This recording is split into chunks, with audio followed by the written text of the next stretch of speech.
अपना अपना के बियाह चल दिए बात जते ओए साला में हां गैया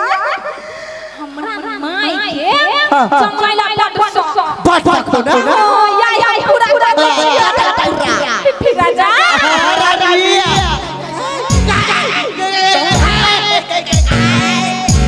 तू बाल गाली थई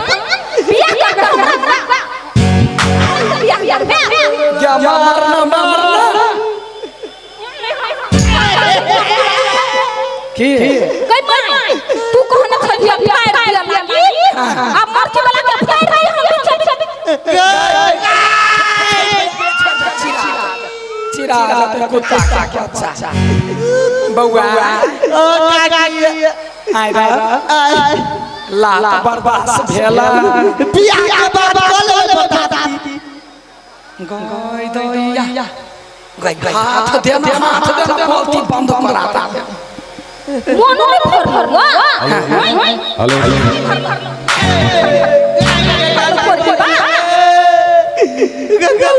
कर दे बिया कर दे मार बाबा खन घटाइए काट देना टुकड़ी कुत्ता के छोड़ दे मार के के चुपचाप निकल जो हमरा घर के लग ठीक है चल बेसी पकड़ मार निकल सारा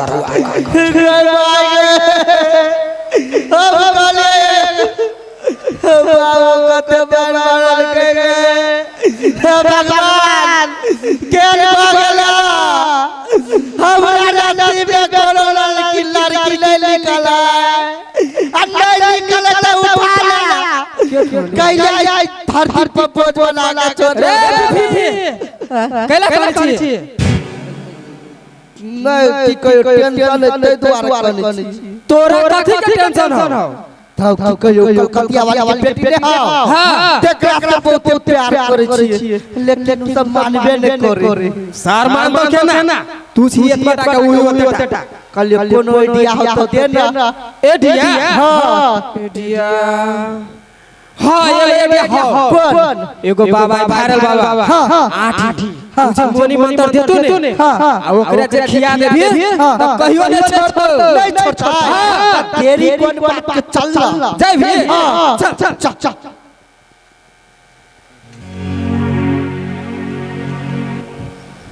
ओ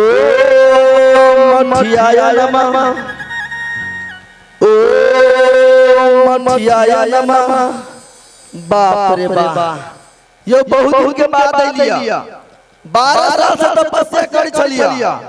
अब आठी बाबा में तो तसस्ती चल आई है कि कुछो कर सकिया आप तो नहीं जबै अपना कुटी में लिया अहिया विश्राम करै छी आ जे भगवान से बताई तेकरा सब के कल्याण करबे मन खाई गेल हबे हे राम ओ मठिया नमः चल कते दूर या है मठिया नमः ओ मठिया बाबा कल्याण हो बाबा कल्याण हो लागे छी बाबा बाला हां रे तोरा तो चिल्लियो तू मनु के बच्चा छे हां मुदा ई बेंग के बच्चा के हो हे बाबा बेंग ने कहा हम मनु छिए हां हे राम कनका दिन के लागे हम तपस्या करे के चल गेलिए इंसान सब बेंग के बच्चा बेंग मछली के बच्चा सब पैदा करे लगलाई अब तू है ना जानबा है तू कनका आने फिट लगी छै दूरे चलो बाबा हां तोरा कौन समस्या पड़ गेलु कैला ले आठी बाबा के दरबार में हमरा कोनो समस्या ना है तब ओकर समस्या है रे ओकरा कौन समस्या रहता ई त खुद एक समस्या है आय हो बाबा कि हम छोट छोट समस्या नहीं आता है रे समस्या आजकल केकरा ना है उहे समस्या के निवारण करे के लेल हम तपस्या कर गेल छलिया सब के समस्या सब रंग होय है तू कहबे तब न बुझबै बाबा हां तोरिया पर के नाम सुनने छिया काने पर के एरिया में छ अरे सत्य छै हमरा के ने पता चले की समस्या है ए आठी बाबा का जमावी है नहीं बाबा आठी बाबा का परीक्षा ले रे रखवाला हां बाबा रे तोर पूरा जन्म कुंडली उतार दे उतारा ना पूरा जन्म कुंडली उतार देबो खाना की समस्या है तोर चेहरा के हाव भाव से पता चली हो कि तू एगो से प्रेम करी छे सही बात कहला लेकिन समस्या में ई समस्या है क्यों लगला तोरा भाव नहीं दे उहे त दिक्कत है हां बाबा भाव केना देते इहे चुटी लेखा आ उहे पहाड़ अटक ए रे आठी बाबा सब समस्या के निवारण है तू टेंशन नहीं ले हां रे हन मोहनी मंत्र मारबो हन मोहनी मंत्र मारबो क्यों लगला हमेशा के लागी तोहर भर उहे कहता है जी बाबा हमर बचाई ओई मन का खर्च कर बाबा खर्च के बात न करा ओकरा लागि था हम जान भी देला तैयारी छिए हे आशिक है बाबा प्रेमी है गदा पागल भी है हां बाबा रे जाने दो देबे तो विवाह केकरा से करबे लड़की से रे जिंदा रहबे तब ना रहबै की देख रे ओहो रुपया हम नहीं ले छियै बाबा के बहुत तो रे मूर्ख बालक हां रे बाबा भी बाल ब्रह्मचारी है गलती भ गेल बाबा मोहनी मंदिर दियो कि नहीं हां पैसा निकाल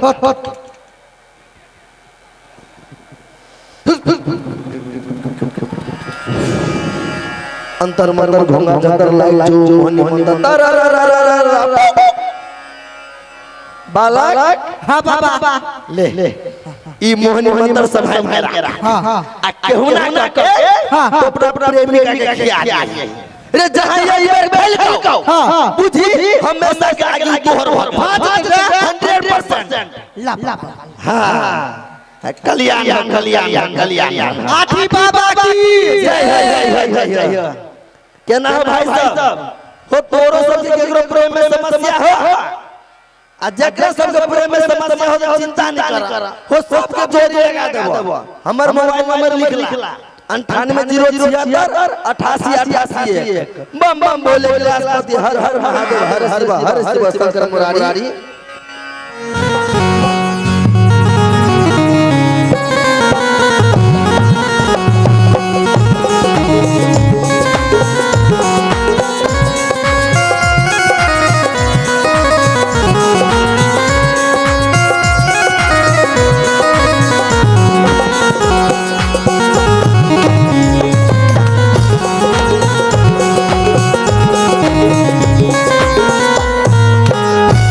आय हाय बड़े खुशी है बाबा लगा चलिए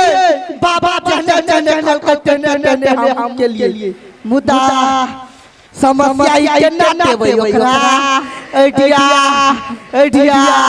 हाय गेले जब कोनो मुसीबत जब करे त गधो बाप मन रे ई त हमर माई के खेले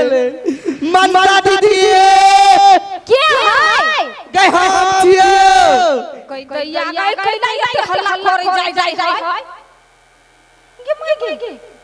पिफी तू हां कथि कहला हिया दीदी हां गई गैया के चांद हुई गेलै चांद के छोटी बनाया कथि नहीं कथु सुनना आई नो बहुत खुशी के बात है हां बड़ खुश बुझाई छै हां तो तोर बियाह फिक्स भ गेला भाग कर भी तब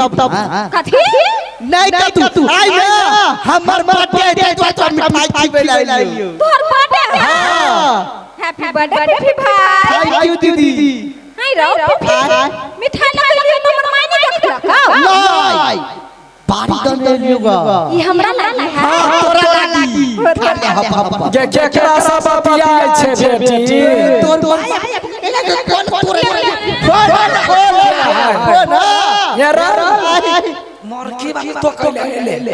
काम चलते ठठरी पकड़ के वापाएंगे दे गई भाई हां गई छोड़ गई ना आई वो नहीं मारी कैला गई आई ओकर जन्मदिन है त ध्यान से सुन आइए के दिन में मरण दिन मनवा पड़तो से कह दै छी बात काकी अरे तो कैला हमरा